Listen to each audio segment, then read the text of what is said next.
Hola a todos, bienvenidos a Margen de Error, el podcast electoral que sale todas las semanas a través de los canales oficiales de Comité. Yo soy Bárbara Salas y estoy acompañada, como cada semana, de lo que Comité ha denominado en sus redes sociales los nerds electorales, Ronald Cross y Javier Albán. ¿Cómo están, muchachos? Hola Bárbara, qué gusto escucharte de Hola nuevo y Bárbara, estar ¿qué con tal? ustedes ¿Cómo estás? nuevamente. Sí, primero quisiera otra vez agradecer a todas las personas que siguen consumiendo este espacio, comentando el contenido. Seguimos abrumados por la bienvenida y la acogida a Margen de Error. Y bueno, estamos siempre atentos a sus comentarios, a las quejas por el audio y estamos tratando cada semana de mejorar. Ahora tengo, En estoy usando esa, audífono. sí, yo estoy tratando de usar el, el, el sonido ambiental a ver si es mejor que las alternativas anteriores. Bueno, entonces, esta semana vamos a hablar de la única encuesta que ha salido publicada entre el último episodio y este, que es la encuesta de Datum, que salió ayer domingo en El Comercio. Vamos a empezar comentando un poco de algunos errores que se identificó en la data publicada por el diario. Y luego vamos a hablar de la evolución de la intención de voto de los principales candidatos a la presidencia. Vamos a comentar un poco la intención de voto al Senado Nacional, las eventuales segundas vueltas. Vamos a hablar un poco de la intención de voto a nivel subnacional o regional, o en realidad los resultados electorales a nivel nacional, subnacional, regional, de las últimas 4 elecciones presidenciales. Y un comentario final sobre el tema de Fuerza Popular y la OMP respecto a los datos. Ujú. Entonces, fácil, comencemos por el error en los datos. Tanto Ronald como Javier se pronunciaron al respecto. ¿Qué ha pasado, Ronald, exactamente? A ver, cuéntanos. Sí, bueno, el día que se publicó la encuesta, que me parece que fue el domingo en la Sí. mañana, en prensa escrita, bueno, los números, y eso es importante aclararlo, los números de intención de voto están bien, no hay ningún problema con los números de intención de voto, pero a la hora de los crosstabs, esto es el desglose de la intención de voto por cosas como por región, por nivel socioeconómico, por grupo etario, es decir, por diferentes bloques de edad, ¿no? 18 a 24 años, 25 a Ujú. 34 años y así. La información, cuando le empezamos, algunos, bueno, algunos nerds electorales realmente, porque eso es lo que somos en Twitter, cuando empezamos a peinar la información, empezamos a encontrar cosas que no nos hacían mucho sentido, ¿no? Creo, mi impresión es que la primera persona en darse cuenta de este tema es un usuario de Twitter que no quiero dejar de decir su nombre porque siempre es Juan bueno Pablo dar crédito Bernal. al que crédito merece. ¿Qué? Juan Pablo Bernal. Juan Pablo Bernal, así fue, yo también lo tengo. Es la primera persona que entiendo que lo vio.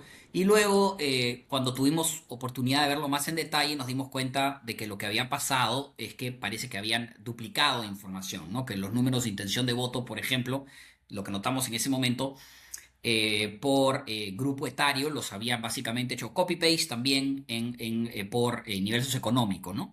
Ujú. Y yo me acuerdo que ahí lo estuve viendo el domingo, creo que tuiteé algo al respecto, ¿no? De que esto no me hace sentido, ¿no? Porque en esa publicación salía, por ejemplo, que López Aliaga tenía 14% en el NSE, lo que es imposible, ¿no? Si tú ves los números de López Aliaga, gran parte de su voto está en Lima metropolitana, la cual tiene muy poca población en NSE, y más bien debajo, en las demás, fuera de Lima, en las demás regiones del Perú, tiene siempre porcentaje de un dígito o menos.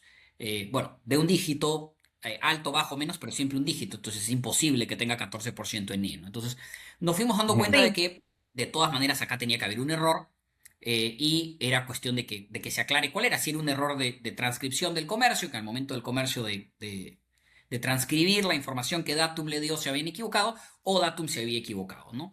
Eh, y bueno, ha sido un tema que ha estado dando un poquito de vueltas en Twitter, y hoy día Datum ha sacado un comunicado en donde reconocen que el error ha venido de ellos. Ellos son muy claros en que el error ha venido de ellos, no ha sido del comercio, y de que hay dos errores, ¿no? Que el primero, que al realizar la suma de la categoría otros, se obtiene un número que no da. Y que el segundo, en la intención de Mm. voto por nivel socioeconómico, se duplicaron los campos también en grupo etario, tal y como dije, ¿no? Y que estos Sí. errores no afectan la intención de voto. Y bueno, han pedido disculpas y se comprometieron a corregir la información. Ya han corregido la información, nosotros hemos podido verificarlo. Sus NERs electorales a su servicio, se metieron de inmediato al website de Datum a ver la información corregida y vimos que ya efectivamente han ajustado. Cuando discutamos un poco más de la encuesta lo vemos. Me parece a mí personalmente bien que Datum salga rápidamente a aclarar. Me sorprendió un poco que les tome un día. Creo que lamentablemente, por la enorme atención que una elección general suscita, la reacción tiene que ser muy rápida, porque, bueno, hay un montón de gente, como O sea, sabemos. más que la reacción muy rápida, Ronald, en realidad lo primero es que no te debes equivocar de esta forma, ¿no? Ah, sin duda. O sea, la primera cosa es en un contexto como este, donde ya hay voces fraudistas, ¿no? Donde tú como encuestadora tienes una alta desconfianza, digamos, donde estás todo el tiempo, lo que tú publicas, ¿no? Está todo el tiempo al escrutinio de gente que no necesariamente le interesa realmente ver si algo es verdadero o no, sino simplemente montar su narrativa de fraude encima. Es muy, pues, riesgoso ser algo así, ¿no? Rápidamente, viendo las cifras, tú te das cuenta que han hecho un copy-paste de, ¿no? De intención de voto por grupo etario a la intención de voto de ABCDE, pero Claro, en dos columnas pusieron la eh, misma información. sí, pusieron la misma información, pero digamos que esto pues da pie a todos los que hablan de un direccionamiento desde las Sí. encuestadoras, en intención de voto, ¿no?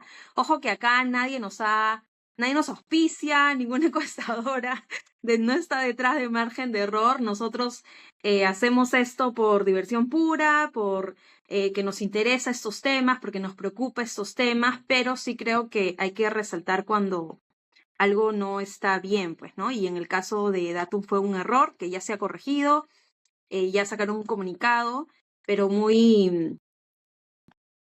pero es algo que no debería pasar, ¿no? Sí, estoy de acuerdo. Yo comentaría, sí, obviamente es ideal que esto no ocurra, y yo me imagino que de aquí en adelante las encuestadoras van a tener también cuidado de que no pase algo así, pero bueno, pero yo también creo que hay algo importante que considerar respecto de este tema con Datum, porque hay una diferencia en las respuestas que me parece bien importante, ¿no? Por un lado, o sea, han habido algunas encuestadoras con las que yo he tenido contacto en las últimas semanas, no o sea, no un intercambio largo de mensajes, sino más bien yo le he preguntado, cuando han salido otras encuestadoras nuevas, les he preguntado por su ficha técnica o por detalles de financiamiento. Y por ejemplo, la semana pasada conté aquí en el programa que tuve una experiencia con una encuestadora CIT, que cuando le pregunté por la información de su financiamiento y de su ficha técnica, lo que pasó fue que me bloquearon. Te bloquearon. ¿No? Entonces, ahora, en cambio, lo que pasó esta vez que nosotros notamos esto fue que también nos comunicamos con Datum, les preguntamos, y lo que nos respondieron es que había pasado lo que ha explicado Ronald.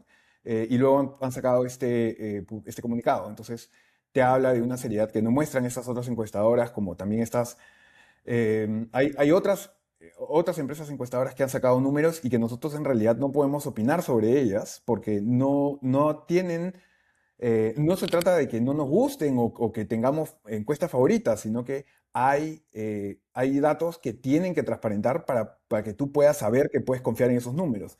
Se necesita saber el financiamiento, necesita saber detalles mínimos de la ficha técnica. Si eso no se comparte, no hay cómo saberlo. Y si es una encuestadora que dice que se autofinancia, como pasó, por ejemplo, con esta Lima Law Survey o con esta de Imasolu, me parece que salieron este fin de semana, eso lamentablemente es muy difícil de creer, porque una encuesta cuesta decenas de miles de soles, a veces de dólares, y en realidad un simulacro más todavía.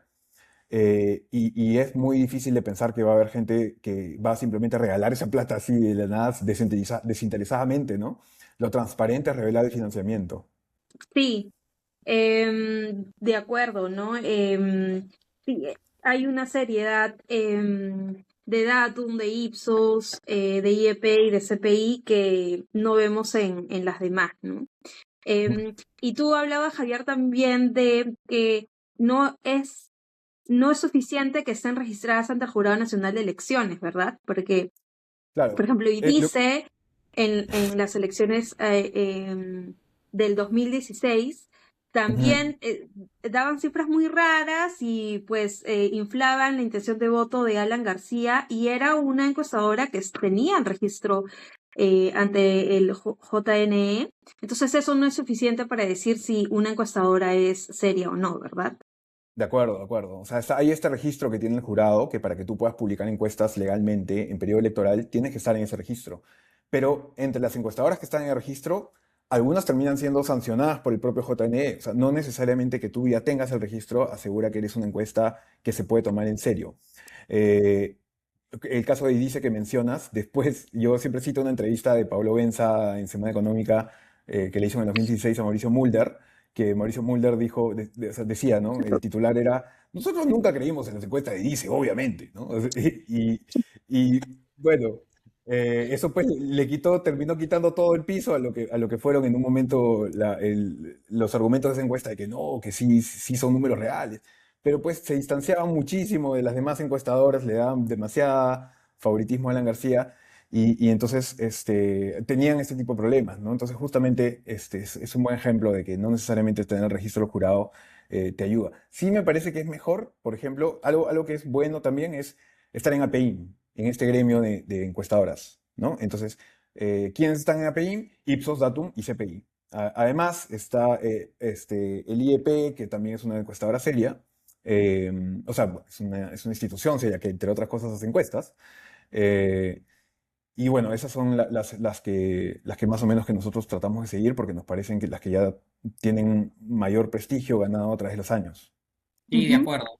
Es importante hacer esa aclaración, ¿no? Que nosotros no elegimos encuestas para analizar en forma arbitraria, ¿no? Ujú. Elegimos las encuestadoras que tienen, que transparentan su metodología, que transparentan quién las financia, transparentan su ficha técnica, transparentan qué metodología han aplicado, cómo la han aplicado, y eso es lo que podemos analizar. Cuando una encuesta no es Ujú. transparente sobre estas cosas, eh, no se trata de emitir juicios de valor sobre sus números. Los números podrían estar bien. A lo mejor tu encuesta tiene el mejor número de todas, ¿no? Y tú, encuestadora que no hemos analizado, tuviste razón y el resto todos se equivocaron, puede ser.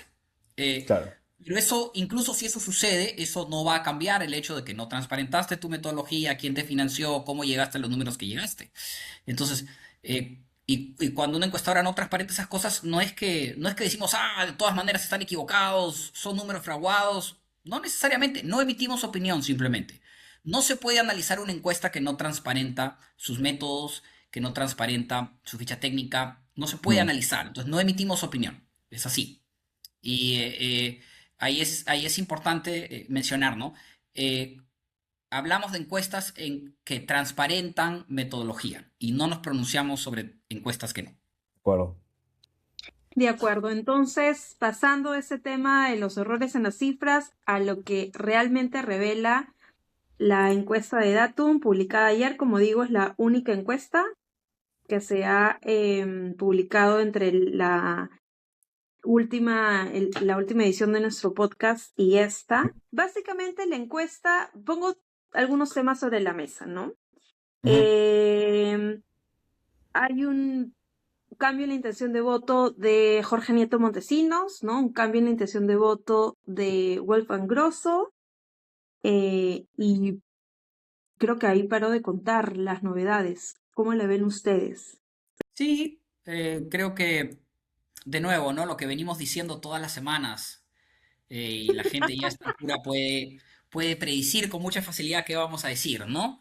No hay muchas novedades en el frente. La situación sí vemos un descenso muy gradual y reducido del número de personas indecisas, el número de personas que te dice que no sabe o que no opina o que no va a votar por nadie, pero sigue siendo un descenso gradual, no vemos ningún descenso abrupto, no hay muchos cambios o cambios significativos por lo menos entre quienes lideran la encuesta.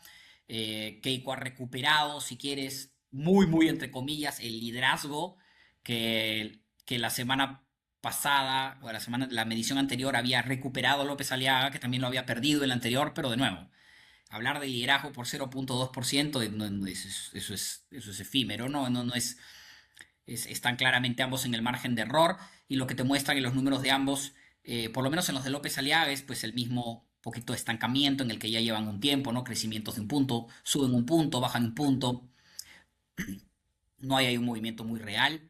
Eh, Mm. Creo que tú podrías decir que Keiko en el último mes, más o menos, si haces zoom out, por así decirlo, ¿no? Sí podría decirse que ha habido quizás un poquito de ganancia, ¿no? En febrero estaba en 9, ahorita está en 12. Sí, sí se podía decir, es algo que también vemos en Ipsos, que en la última encuesta, no el simulacro, recuerden, no se comparan simulacros a encuestas de intención de Ujú. voto, pero en la última encuesta de intención de voto de Ipsos también estaba en un punto, había como que recuperado, ¿no? Quizás hay ahí una pequeña, leve tendencia a crecer un punto, dos. Esto es algo que pasa con el Fujimorismo hacia el final de la campaña, pasó el 2021, pasó el 2016, no es nuevo, pero de nuevo, una coalición muy similar a la de 2021. Y los movimientos, sin duda, interesantes, se dieron uno en la parte alta de la tabla, el otro que, bueno, está literalmente igualito, pero así, a la coma, que es Alfonso López Chao, que está en el mismo 6,5. Carlos Ahí Álvarez están. recupera un punto, estaba en 5, bajó a 4, volvió a 5, de nuevo, todo en el margen. Está Y estancado. el que claramente tiene pues una trepada, y tenemos mucha gente que nos sigue y estaba muy expectante de ver finalmente materializado este movimiento, es Jorge Nieto, que Ujú. finalmente, como dicen, ahora sí salió de otros, ¿no? Había gente que hace un par de semanas decía, ya está en 2%, salió de otros. Bueno, Recién se aquí materializó Google Trends. aquí en margen de error tienes que pasar 4% para salir de otros. Creo que ahora podemos decir que ha salido de otros, está en 5 y subiendo, y creo que ese es pues el movimiento más interesante de la campaña, ¿no? O sea, bueno, para él y el de la semana, definitivamente en toda la campaña, ¿no? Era algo Ujú. que creo que era, se veía venir por lo que se veía en Google Trends, por el movimiento que se veía en medios, por el interés que los medios tradicionales han tenido en entrevistarlo, por el movimiento en Twitter, en fin, varios indicadores que señalaban que iba a crecer y finalmente eso ha pasado. Y ahora pues que ha mostrado ese crecimiento, las cosas se ponen interesantes para él, ¿no? Lo inverso para Wolfgang Grosso, que claramente lo que vemos en esta medición es pues, como me parece que dijo Javier ya, que no aguantó los reflectores. Esa es la mejor forma de ponerlo, ¿no? Esto pasa, un Ujú. candidato crece, gana atención mediática, todos los programas de investigación periodística inmediatamente empiezan a buscar todos los chicharrones, todos los rivales políticos empiezan a atacar, porque eso es lo que es la ley natural en la política, y pues claramente no ha soportado la candidatura ese nivel de atención, se metió en esta situación con Samir Villaverde, donde pues bueno, simplemente se le ampalló en una mentira, él mismo lo ha reconocido, y pues esa intención que había ganado se ha parcialmente esfumado y ahora ha caído y la verdad es difícil imaginarlo rebotando, ¿no?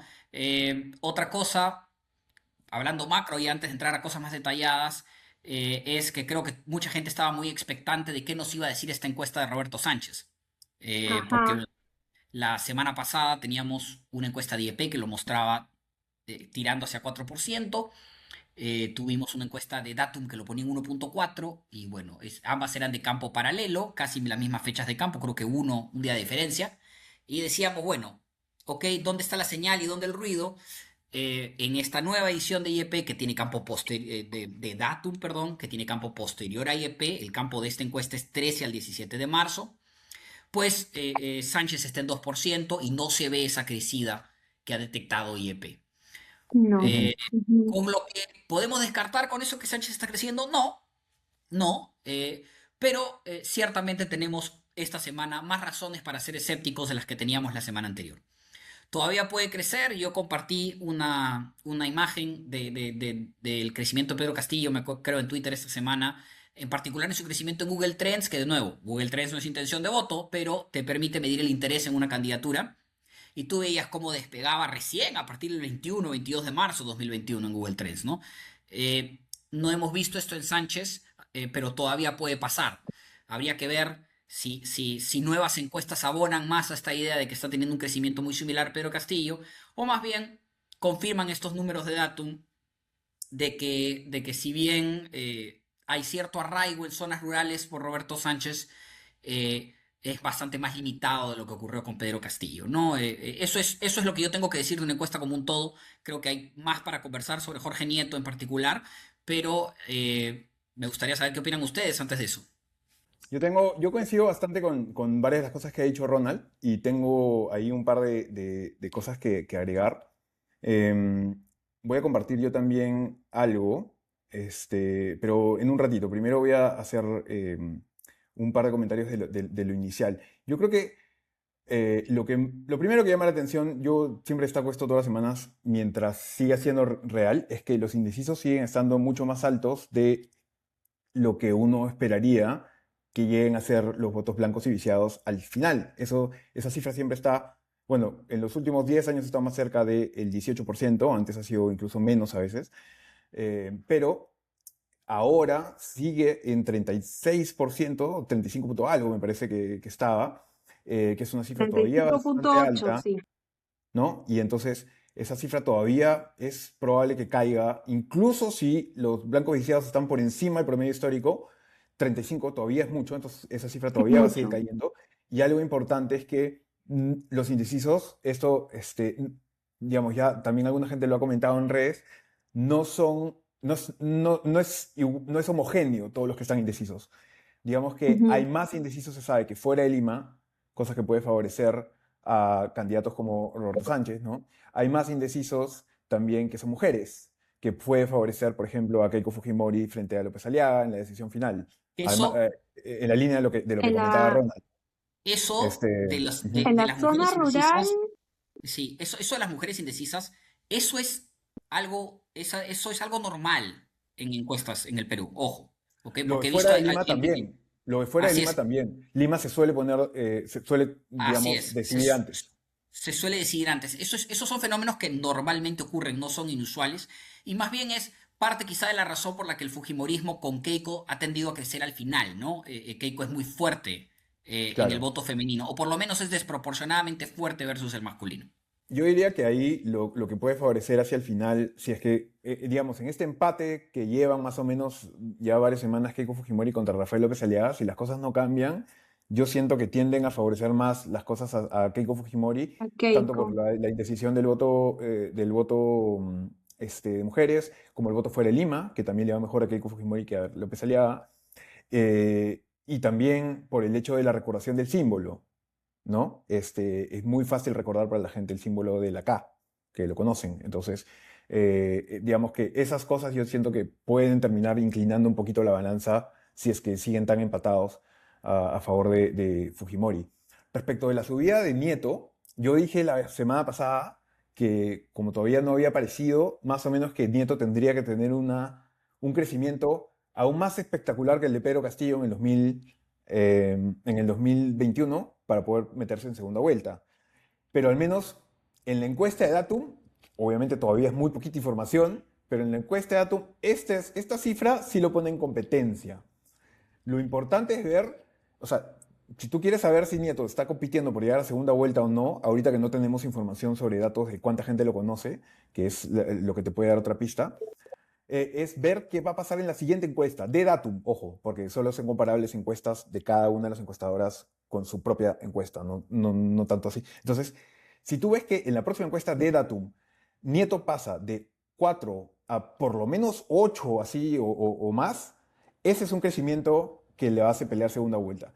Si como le pasó a Grosso, la próxima vez creció a 5, o sea, digamos que acá creció 4 puntos algo y luego creció a 5, ahí pensaría que es más difícil, pues, ¿no? Que pensar que esté peleando segunda vuelta. De repente pelear, meter bancada, pero para que haya un crecimiento final que te haga pelear por segunda vuelta, tiene que ser de esos exponenciales, como el de Castillo, como el de Fujimori, que en el 90, ¿no? Eso era lo que pensaba sobre Nieto. En la País caída. para, Sí, dime, Edgar. sí, em, comentar sobre lo tuyo, ¿no? Yo sí creo que, o sea, de Ujú. acuerdo, ¿no? En que Jorge Nieto en una siguiente medición de Datum o en las otras encuestadoras debería registrar una intención de voto mm, mayor, como que, digamos, como que el doble de lo que tiene ahorita como para decir, uy, es el candidato a la segunda vuelta, ¿no? Yo no estoy de Pero acuerdo con sí, ustedes, ¿ah? pero discrepo que en el tema Ahí. de quién Hay que- podría ganar, o sea, ¿a quién va los votos de los indecisos, ¿no? Los indecisos todavía está muy alto, Ujú. como bien ha explicado Javier, ¿no? Es alrededor de un 20, pero no es pues un 36. Entonces hay unos que 15 puntos o 16 puntos que eventualmente van a ir, esperemos, a algún candidato presidencial. Y ahí en empate técnico siempre es Keiko y Rafael López Alea desde hace semanas. Y Ujú. sobre la base de dónde está concentrado los indecisos, o sea, no estoy segura si Keiko podría capitalizar más los indecisos que Rafael López Aliaga, ¿no? O sea, si bien hay una reticencia ahí, Rafael López Aliaga tiene un issue con las votantes mujeres, yo creo que en realidad más probabilidades de capitalizar y de atraer a indecisos son los otros, ¿no? O sea, ni Keiko ni Rafael. O sea, creo que Keiko y Rafael, por quiénes son, por cuáles son los partidos que están detrás, por la campaña que han tenido, ya tienen o sea, su performance ya un poco que ya alcanzó su peak y no se mueven desde hace semanas, más están alrededor de, ¿no?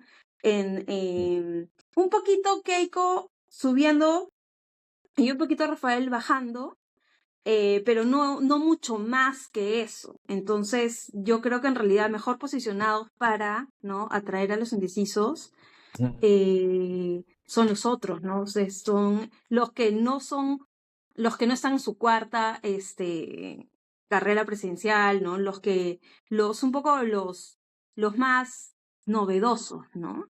Y ahí tienes pues a Alfonso López Chao, a Jorge Níquez Montesinos, y al mismo Carlos Álvarez, ¿no?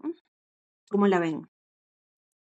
De acuerdo, salvo en los que ya están un poco estancados, porque si ya están un poco estancados, o sea, digamos, López Chao, Carlos Álvarez, ya han estado tanto tiempo ahí que creo que es igual. Yo me refería antes a la pelea individual entre Keiko Fujimori y López Aliaga, que yo creo que hacia el final podría favorecer estos números indecisos a Keiko Fujimori en esa pelea individual entre ellos dos.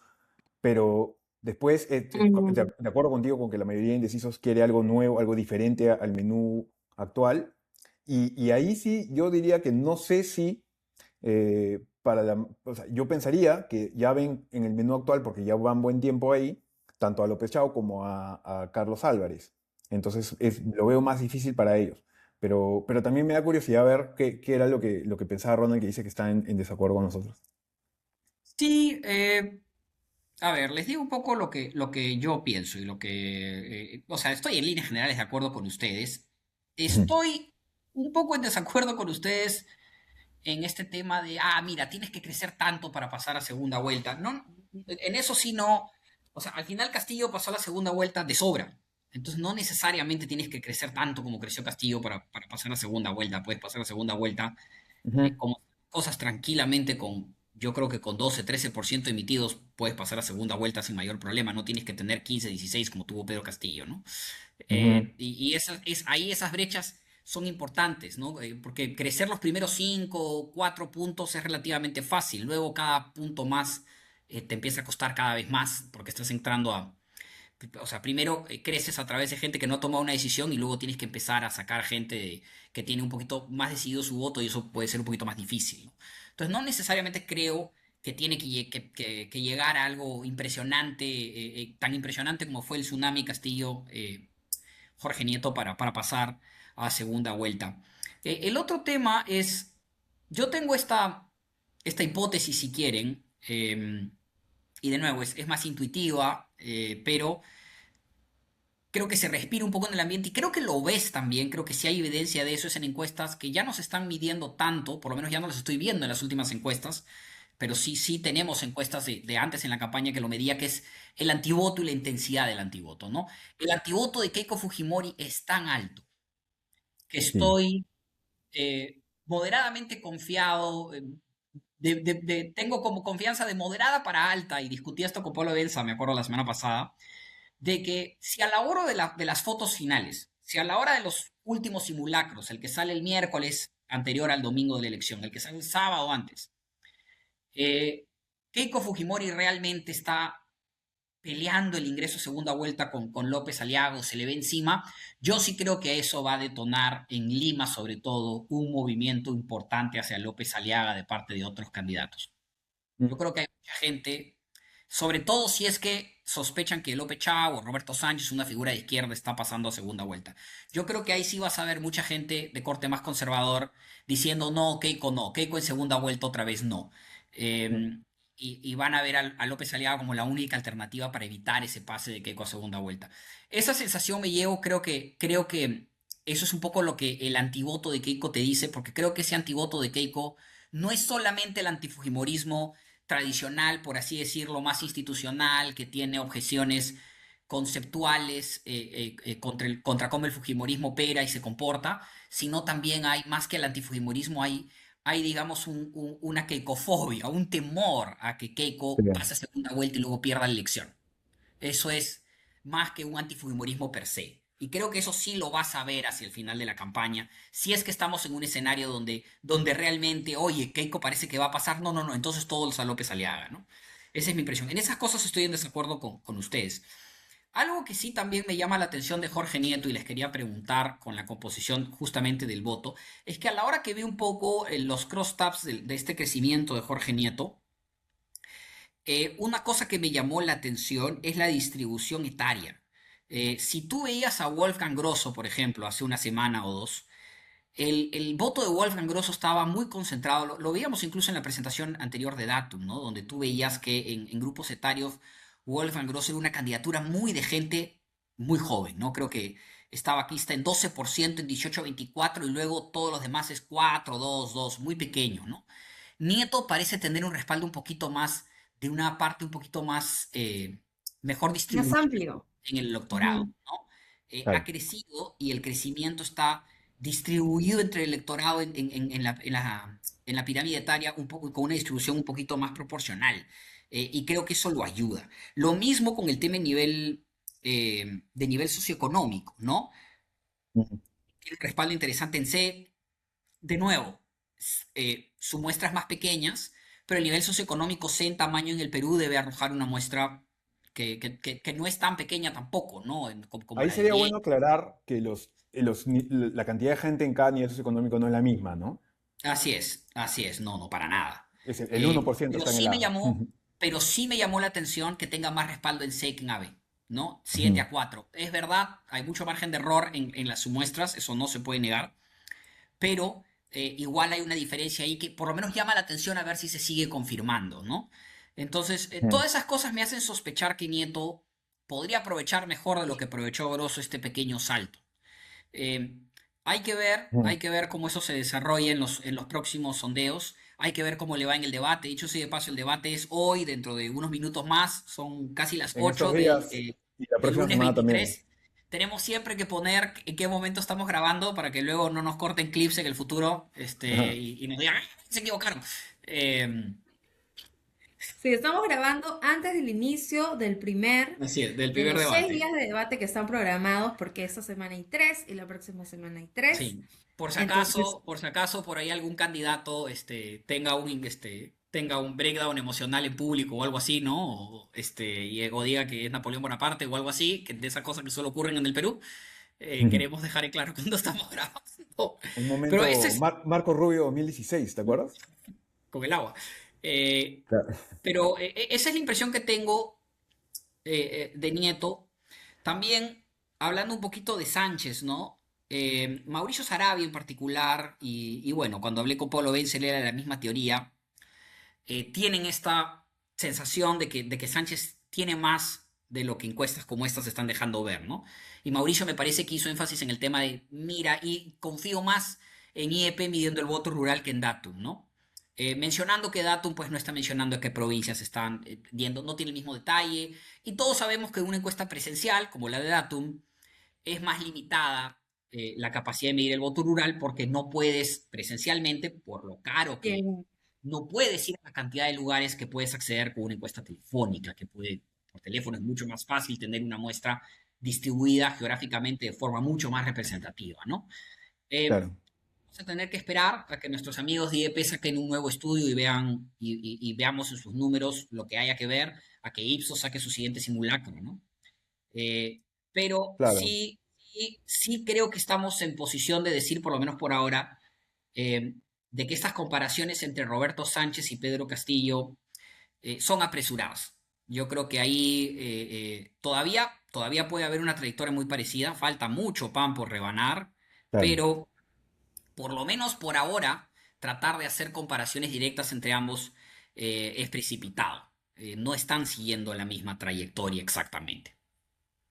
Sí, Yo tengo una cosa allí de, o sea, a ver, solamente primero un comentario rápido de esto del crecimiento necesario para pasar a segunda vuelta. Yo a lo que voy es más allá de un número específico, yo no creo que tenga que, si no llega a 8 no pasa, sino que tiene que ser un crecimiento distinto al de Grosso, porque un crecimiento que se siga acelerando, que muestra un aceleramiento Claro. que continúe, porque si muestra un 5% la próxima vez y sacó 4 ahora, entonces eso muestra ya estás de repente llegando a tu techo, ¿no? Y sobre Nieto, yo creo que, o sea, mencionando este tema, creo que un antecedente que sería interesante ver que le puede jugar a favor es el hecho, o sea, es recordar el rally Muñoz-Lima 2018. Que la gente en semana y media se puso de acuerdo y Muñoz pasó de 4 a 20 y tantos, casi 30%, en semana y media. 2018. Claro, y digamos, fue Lima. Suficiente sí. gente como para que si algo, porque, a ver, lo que pasa en un lugar no es totalmente aislado de lo que pasa en el resto del país, hay cierta correlación. Entonces, si algo así ocurre en Lima, podría ser suficiente, ¿no? Para él. O sea, no es que no hay antecedentes, no estoy diciendo de todas maneras va a pasar, estoy diciendo hay antecedentes de decisiones hacia el final de grupos lo suficientemente grandes como para que sí sea verosímil que se pueda meter en competencia. Y sobre Sánchez, quería compartirles un par de cosas. Yo les quiero mostrar el crecimiento de Pedro Castillo. Entonces, Castillo pasa ahí de 1%, 1%, 2%, 2%, 3%. Es verdad que eso está, digamos, los crecimientos de 1 a 2 y de 2 a 3 están dentro del margen de error, pero el 1 a 3 ya te dice algo, ya te dice que hay una tendencia de subida.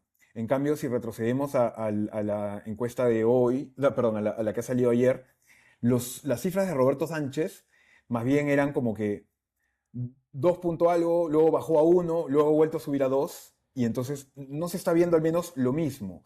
Es verdad, Está muy frágil. como ha comentado Mauricio Sarabia, puede ser que no se esté captando en Datum el voto rural de la misma forma, pero como dice Ronald, yo coincido en que justamente por cosas como estas, al menos todavía no estamos viendo lo mismo. Sí hay otras indicadores, ¿no? O sea, se están, quizá, podemos ver las menciones en redes, Facebook específicamente, las plazas que se están llenando, que se están viendo en las etapas Pero más no recientes de la tanto como campaña, Pedro Castillo, ¿ah?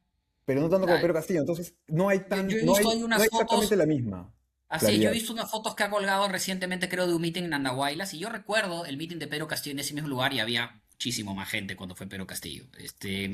Sí, que son perfiles políticos de políticos distintos, ¿no? En el sentido Sí, de que Roberto Sánchez ha sido exministro, ha sido congresista en los últimos 5 años, o sea, él ha tenido una plataforma mediática, un posicionamiento en la opinión pública, ha sido autoridad, entonces todo en los últimos 5 años, cosa que viene de otro lugar que de Mm. donde venía Pedro Castillo, un a mí me profesor gustó. sindicalista, ¿no? Entonces, con todo eso encima, que siga teniendo, en el mejor de los casos, con llamadas telefónicas 3.9, sí, también yo pongo reparos en, no es el Castillo del 2026, ¿no? El Vamos a ver, 2021. O aún no lo no sabemos, es o sea, aún no lo no sabemos. está claro que lo No, vaya a no, hacer. De nuevo, 23 de marzo, 8 de la noche. Pero vamos eh, a ver. O sea, mira, para ponerlo de forma un poco más cruda, ¿no? Carlos Meléndez publicó una columna en El Comercio, me parece el domingo, La y, derechización. ¿no? Y él dijo, ¿saben qué? Su palabra, no la mía. Roberto Sánchez es demasiado torongo para disfrazarse de Castillo, ¿no? Es alguien Claro. que tiene mucho más difícil que Pedro Castillo desmarcarse de esta percepción que la misma Patricia Zárate le ha comentado cuando creo que habló con Rosa María Palacios de los hallazgos de su encuesta, ¿no? Y ella Ujú. mencionaba que cuando la gente piensa en el Congreso simplemente no discrimina, no, en el sentido de no aprecia matices. Para ellos todo el Congreso es todo el Congreso, no importa si estás en la derecha, en la izquierda, en el Claro.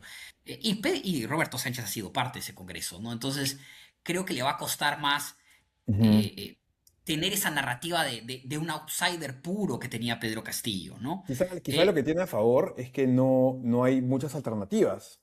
sí, es verdad, Sí, Y pero o sea, también es tendría que verdad. Alfonso López Chau tirarse más a la izquierda para tratar de, como lo comentábamos la semana pasada, ¿no? O sea, realmente como posicionarse más a la izquierda discursivamente, qué sé yo, yo diría haciendo más, juego con sus figuras en el Senado para que Sánchez, para dejar de hablar de Sánchez y que en realidad el candidato de izquierda con más posibilidades sea él, ¿no? Entre los cinco. yo quiero insistir con un punto que es que yo creo, y puedo estar equivocado por supuesto, pero yo creo que el eje importante no es izquierda-derecha, sino Lima versus resto del país, y que si él, sobre todo sur-centro, y que, y que claro, lo que él debería hacer para diferenciarse, sobre todo también de López Chao, que podría ser por otros lados un rival, eh, es posicionarse como el candidato anti-Lima, ¿no? El candidato Sí.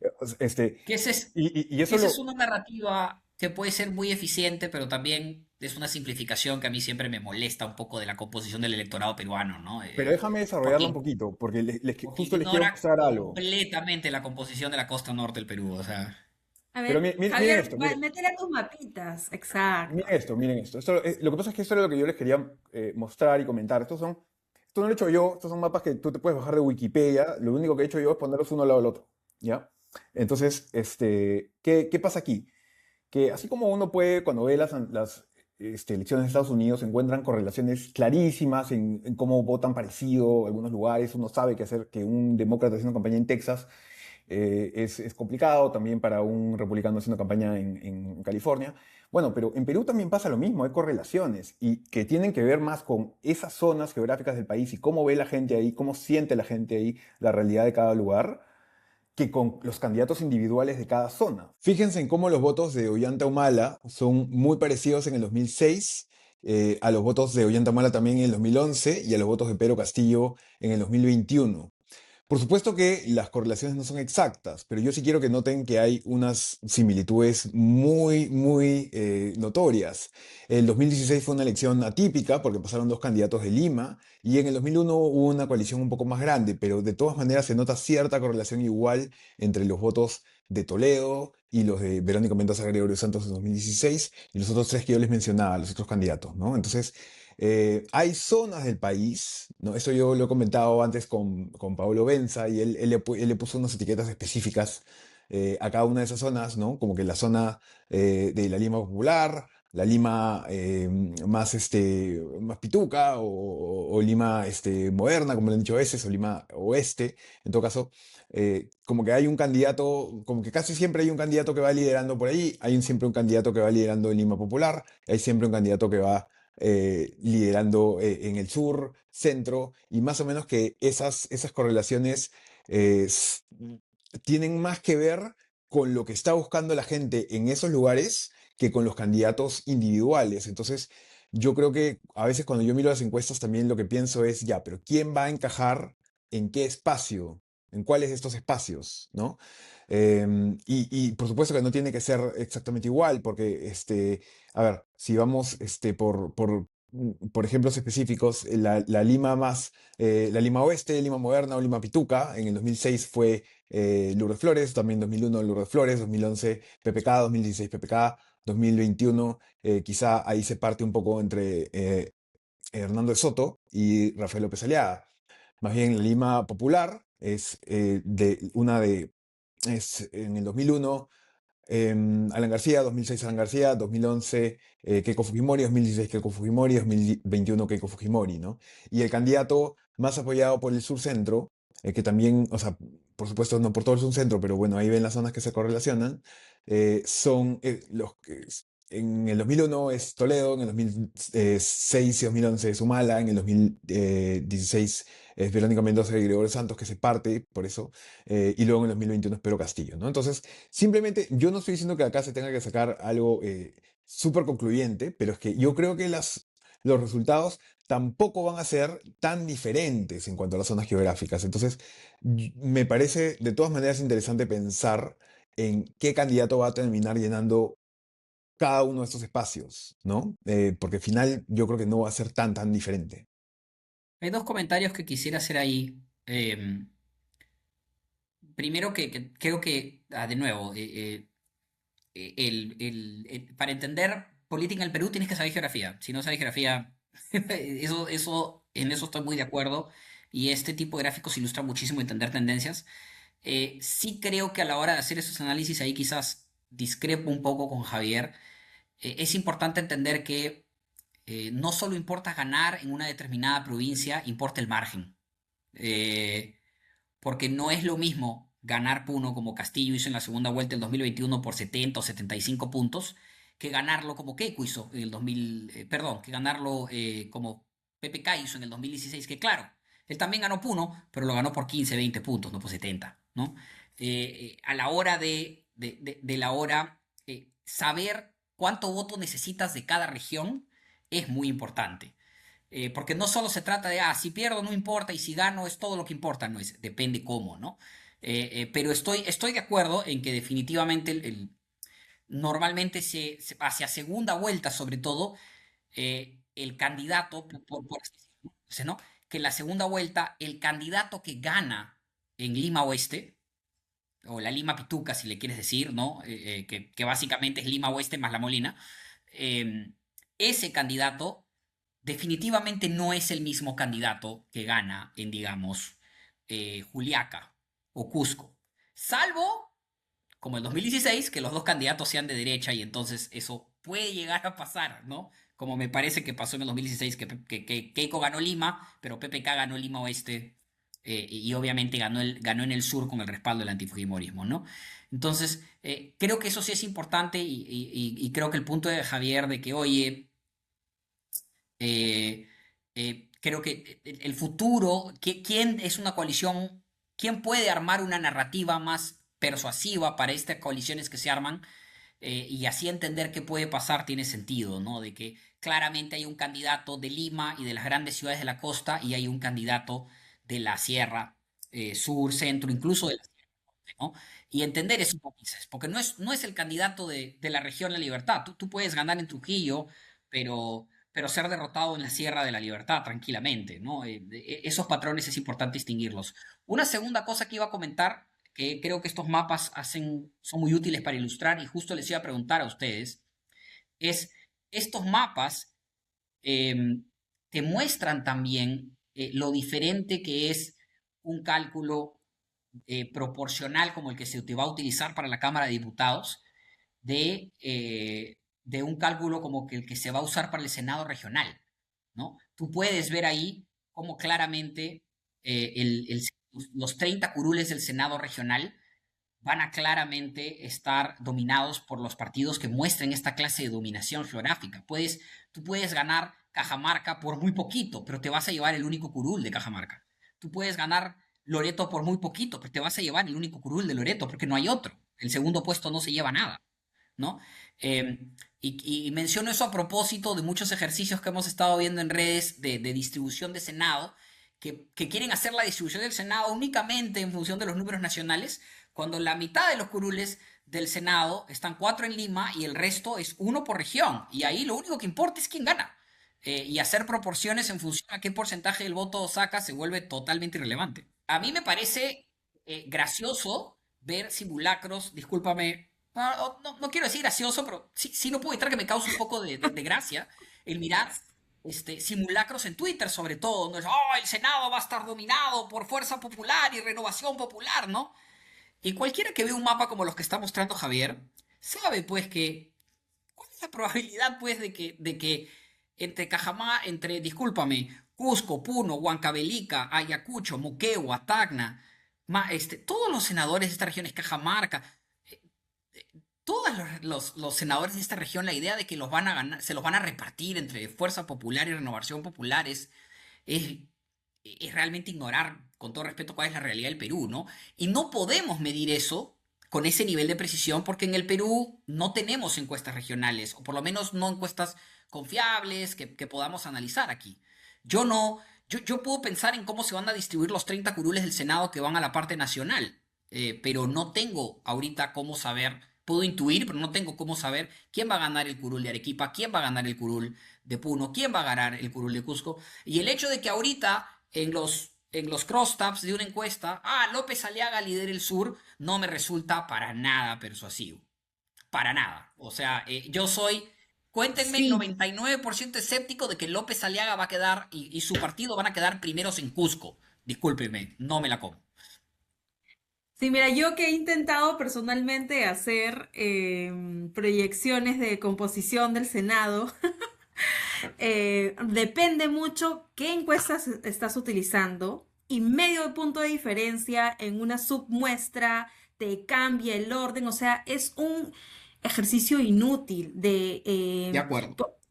digamos que, digamos, si necesitas ahorita saber, digamos, es un ejercicio que te podría decir que tiene muchos hipotéticos, ¿no? Y que te podría decir si hoy fuesen las elecciones y se votaría como ha dicho Datum, ese sería el Senado, pero claramente esa no será la composición del Senado cuando votemos, ¿no? Entonces, es muy especulativo, es altamente especulativo hablar de composiciones del Senado y como bien dice Javier y Ronald, el Senado otra vez son 60 personas, 30, solo para los 30 que son por distrito electoral único, te sirven las encuestas y si tú ves incluso la intención de voto, pues ninguno tiene más de 10%, ¿no? O sea, ahí sí los indecisos son más de 40%. Creo que ha calado esto de que el Senado es importante, pero eso no se ve reflejado en una decisión de por quién vas a votar al Senado. Y para el otro 30 que es First Past the Post, o sea, que es quien tiene más votos gana y todos los distritos electorales tienen un solo representante, excepto Lima, que tiene cuatro, no se sabe, ¿no? O sea, realmente no se sabe, no se puede agarrar la encuesta de Datum de Lima y decir, en Lima es Rafael López Aliaga y los cuatro van a ser de Renovación Popular. No, no es, estamos especulando ya mucho, ya es demasiado, ¿no?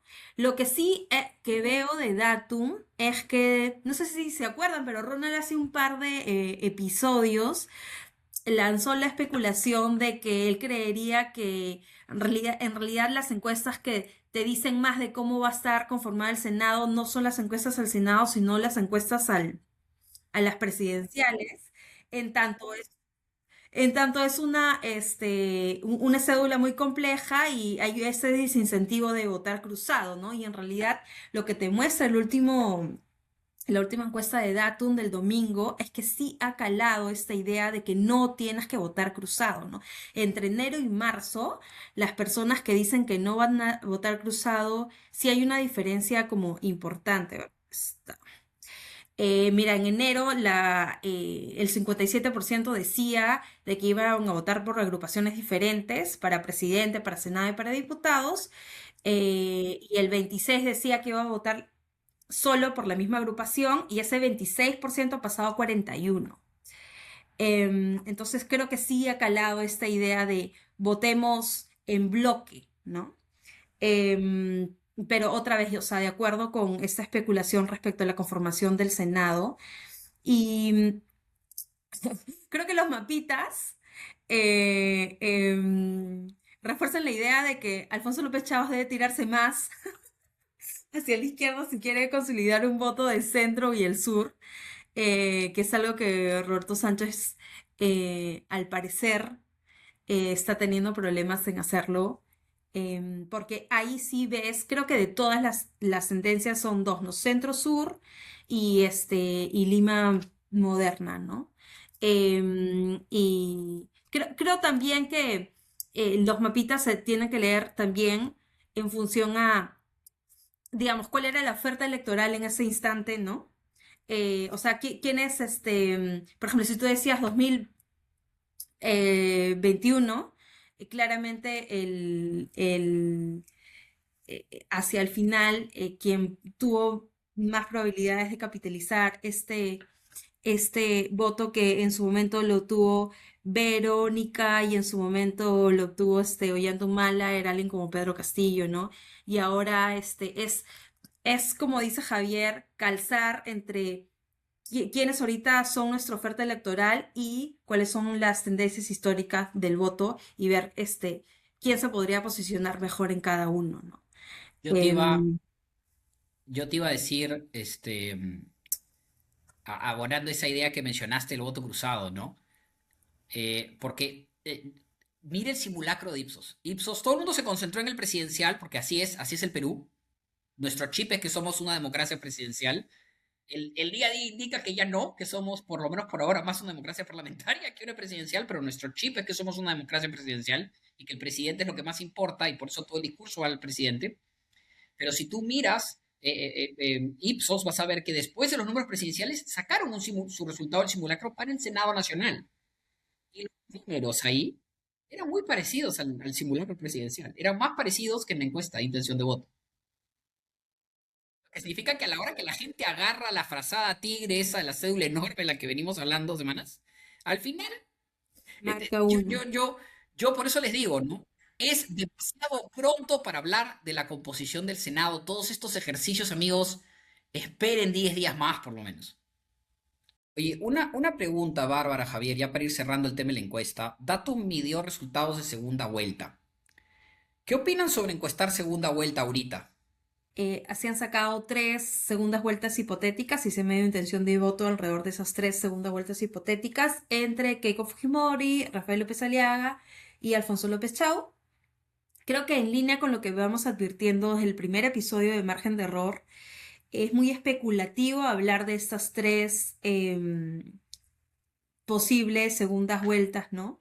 Porque a esas alturas no sabemos quiénes van a pasar a esta segunda vuelta, ¿no? Sí nos confirman ciertas cosas, ¿no? Que el antivoto de Keiko es muy fuerte y que pierde, ¿no? Pues, de la perdedora de estas eventuales segundas vueltas y que hay un mejor posicionamiento de Rafael López Aliaga frente a no solo a Keiko, sino a Alfonso López Chao. Pero creo que más allá eh, de hablar y de especular, no creo que haya un valor real en medir potenciales segunda vueltas a esas alturas, tomando en cuenta la intención de voto de los candidatos, ¿no? En todo caso, yo habría hecho una segunda vuelta entre los cinco primeros, ¿no? Y ahí tienes como 20 potenciales segunda vuelta. Y ahí estás midiendo, si quieres hablar de tres, bueno, habla de los cinco, pues porque es más, Mm. digamos que esas son como, también son escenarios igual de válidos que las tres que has publicado, ¿no? Sí, yo también. eh, yo creo que es muy pronto para hablar la segunda vuelta. Para empezar, existe, creo, investigación sobre esto, ¿no? De que preguntar sobre un hipotético es diferente de preguntar sobre un hecho concreto, ¿no? La manera en que uno aborda situaciones hipotéticas es diferente de cómo aborda problemáticas concretas, ¿no? Entonces, si tales personas pasaran a segunda vuelta, ¿por quién votaría usted? No pone a la persona en la misma posición de, oye, han pasado tales dos, ¿por quién vas a votar? ¿No? Ya de por sí, para mí, eh, pierde cierta capacidad predictiva. Obviamente te informa sobre, ok, ¿dónde está la cabeza de la gente en este momento? Pero creo que hay, una vez que pasan dos candidatos a segunda vuelta, hay un impacto incluso emocional que es muy importante en política, ¿no? Empieza ya el temor de, oye, este candidato me genera temor, este candidato me genera una repulsión muy fuerte, que es mucho más, juega un rol mucho más grande cuando ya es un hecho consumado, cuando ese candidato o candidata ya pasó, a cuando es solamente una hipótesis que estás considerando, ¿no? Y bueno, también como podemos ver en los números, un enorme número de indecisos, de no sabe, no opina, que definitivamente te pueden voltear la elección, ¿no? O sea, me parece que López Aliaga tiene 10 puntos de ventaja sobre López Chau, pero creo que es 38 contra 28, ¿no? Y es importante en esto de segunda vuelta también, lo quería mencionar antes de pasarle la palabra a Javier. eh, Cuanto más indecisos hay en una encuesta, mayor es la incertidumbre. ¿Ok? Si Ujú. a mí me preguntan, si yo fuese candidato, ¿qué quisiera estar? ¿Quisiera estar 10 puntos arriba, 40-30, o preferiría estar 5 puntos arriba, pero 51-46? Prefiero estar 51-46 arriba. ¿Me entienden? Ujú. Significa que ya hay menos votos en disputa, significa que ya estoy donde necesito estar.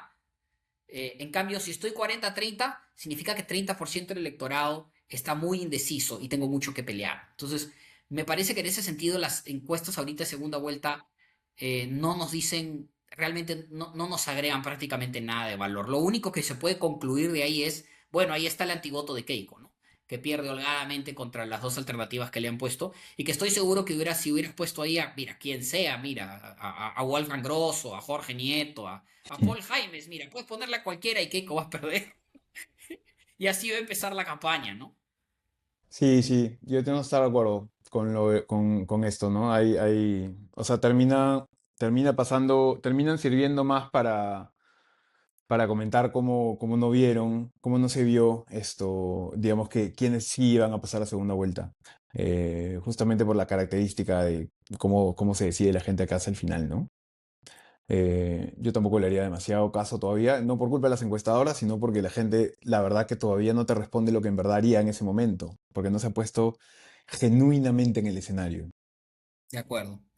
Javier, antes te quería preguntar, porque creo que sería bueno no cerrar sin eso, por esta Ujú. resolución que ha salido de la Corte Superior de Lima Sí, ordenando entregar a Fuerza Popular eh, la lista de electores, pero suprimiendo la huella digital y la firma, claro. bueno, para satisfacer una solicitud de habeas data de Fuerza Popular que ya tiene tiempo, es algo que ha estado dando vueltas mucho en Internet. Quería saber tu impresión sobre el tema. Sí, a ver, para comentarla un poco, básicamente hace tiempo, desde la elección del 2021, cuando hubieron estos rumores de fraude, que de hecho es una discusión que se ha revivado un poco el fin de semana, justamente a partir de que ha salido esta decisión del Poder Judicial. em, Lo que estaba en discusión hace tiempo es que, si recuerdan, se discutía mucho en el 2021 de que no se quiere entregar el padrón, ¿no? Porque esta era una de las pruebas supuestamente que se necesitaba para ver si es que había o no fraude. Más que el padrón, en realidad, a lo que hacían referencia muchas personas era esto, la lista de electores, que es otra cosa. El padrón es una base de datos, tú no la puedes imprimir una base de datos. La lista de electores sí es la lista específica de gente que votó en una mesa específica, entonces la teoría de algunas de las personas que reclamaban fraude del Partido Fuerza Popular en este caso era que habían habido personas que fueron reemplazadas y alguien que no fue a votar, en vez de que figurara que no votó, sí había votado porque alguien lo suplantó, ¿no? Y eso se podía verificar con las firmas. Esa era la tesis, digamos, que tenía Fuerza Popular. Y entonces lo que decía la OMPE no era no, me niego del todo, sino que la OMPE tiene el problema de que no es una entidad jurisdiccional, sino administrativa, y eso significa que ellos no pueden decidir no aplicar una ley porque sí lo interpretan, ellos tienen que aplicar la ley tal cual. Y lo que dice, o sea, y claro, lo que dice la ley es que em, hay una norma de protección de datos personales que detecta algunos datos como sensibles. Y entonces, si es que hay una entidad pública que va a entregar datos de una persona que son considerados datos sensibles, esos datos tienen que protegerse, tienen que cuidarse porque no son datos así nomás compartibles. Eh, entonces, esto era lo que no quería aceptar de alguna manera Fuerza Popular. em, pero se ha terminado decidiendo, al final el juzgado ha terminado decidiendo que efectivamente la OMPE va a tener que entregar la lista de electores, pero sí tapando datos sensibles. Sí ha dicho que no es dato sensible decidir si alguien fue a votar o no, y eso sí se va a saber, pero los otros datos no se van a saber no porque no quiera la OMPE darlos, sino porque es lo que ha ordenado el juzgado. Y la otra cosa que ha dado que hablar es que el juzgado ha dicho que si es que Fuerza Popular quiere, además de las copias además de las copias en digital de las listas de electores, que producirlas ya ha generado un gran costo, si las quiere también en físico, ese costo del físico lo tiene que pagar, ¿no? Como cualquier persona que solicita, esto es un tema de derecho administrativo en general, para cualquier administrado que va a hacer un trámite en el Estado. Si tú solicitas copias de algo, tienes que tú pagar la tasa de esas copias, no te pueden cobrar más del costo específico de las tasas, de lo que estás pidiendo, pero si pides tal cantidad de papeles como es en este caso, te va a salir un costo de como unos 17 millones, que es que es este caso, es lo que ocurre aquí. Entonces, esto ha dado que hablar porque, claro, por un lado, sí se va a obligar a la OMPE a que entregue esto y la OMPE eh, va a tener que entregar las listas de electores, pero lo va a hacer efectivamente protegiendo los datos. Y si también se quieren los datos impresos, bueno, pues los tiene que asumir Fuerza Popular. Me parece una decisión razonable del Poder Judicial, dentro de todo, porque creo que es algo que este, no puedes tú nomás esperar que solo por tratarse de un partido político, quien se encargue de asumir el costo sean todos los ciudadanos. No, no me parece necesariamente que ese sea un criterio que la ley te admita en este momento. Pero bueno, no sé, eso es más o menos, Ahora, eso es ese es el panorama, no sé qué tengo pensarán ustedes. una pregunta o sea, ¿cuál es el fin último Ujú, de responder a esa solicitud? O sea, Fuerza Popular como agrupación política, claro. una vez que obtiene esa información, ¿qué podría estar en posibilidad de decir o no decir respecto a la hipótesis de fraude que ha sustentado desde el 2021? Ese también es un punto importante, ¿no? Porque incluso si, ya que le dan las listas de electores impresas, ¿ya? Gratis se las Ya. dan. Es difícil que logre algo con eso, porque, a ver, contrastar firmas no es la única forma de averiguar si es que alguien fue suplantado al momento de votar. Desde el 2021 hasta ahora tú tendrías que haber encontrado por lo menos a una persona que te diga, oye, yo no fui a votar y sin embargo ahí sale que sí voté, ¿no? ¿Qué pasó? Digamos, esas inconsistencias tendrías que haberla encontrado en algún caso concreto y no ha figurado eso, no ha habido eso, y no solo no ha habido eso, sino que han habido más bien varios casos de gente que dice, oye, no, esa sí es mi firma, porque no es tan raro que alguien firme distinto al DNI, ¿no? Es algo que pasa con muchas personas. Y quiero reiterar también que porque hubo una discusión este fin de semana, que mucha gente no lo recuerda, pero en el 2021, luego de todos estos rumores, hubo un pronunciamiento de científicos y académicos peruanos de varias de las mejores universidades del mundo, del Perú y del mundo, y destacaron que solo había habido dos estudios robustos, digamos, serios, bien hechos, para ver si es que habían suficientes anomalías para poder decir que había un fraude generalizado a nivel nacional que haya cambiado el resultado de la elección, que fueron los estudios de Pablo Lavado de la Universidad del Pacífico y el estudio que hizo Ipsos, y ambos concluyeron que no. Cuando este tema se discutió el fin de semana en redes sociales, hubieron otros dos estudios que se terminaron compartiendo, ¿no? Uno de ellos el de César Chávez, con un paper que terminó en el 2024, que también analiza este tema y concluye también que no hubo fraude. Entonces, todos los análisis, digamos, robustos, serios, que se han hecho del detalle de los resultados, te han arrojado que esto no ha ocurrido. Em, quienes alegan que sí ha ocurrido no han presentado una evidencia equivalente. Entonces, ni siquiera, no solo no han presentado pruebas, sino que no han presentado una teoría coherente de cómo es que se hubiese ejecutado el fraude. Entonces, creo que ese es el gran problema de la discusión, ¿no? Como tú preguntabas, incluso con las listas impresas, es difícil pensar que se logre algo.